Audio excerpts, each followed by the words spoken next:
Hi, எல்லோருக்கும் வணக்கம். இந்த பாத்திரம் என்னன்னு உங்களுக்கு தெரியுதா? இது நீங்க யாருமே பார்த்திருக்க மாட்டீங்க.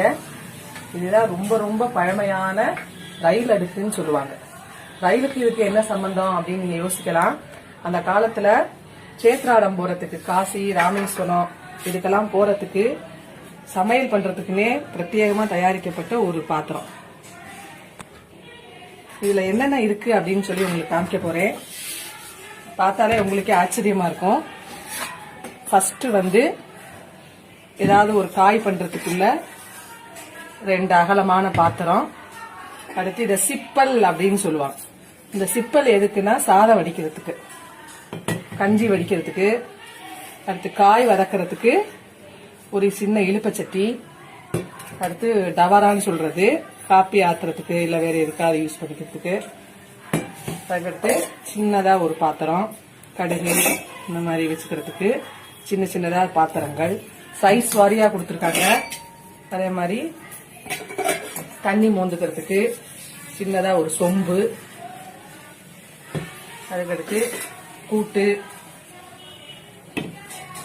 குழம்பு, ஒரு சின்ன கல்யாணமே செஞ்சிடலாம் இதை வச்சு.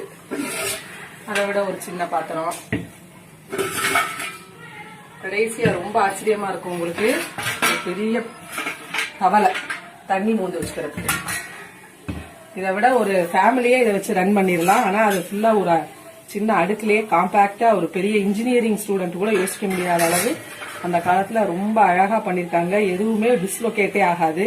நீங்க வச்சீங்கன்னா அது அழகா செட் ஆகும் எல்லாமே. திருப்பி அதை உங்களுக்கு திருப்பி வச்சு காமிக்கிறேன்.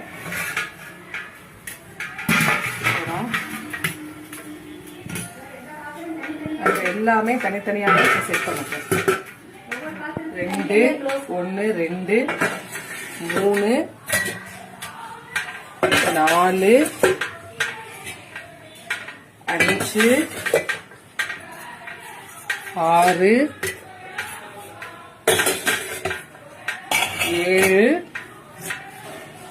8 9 10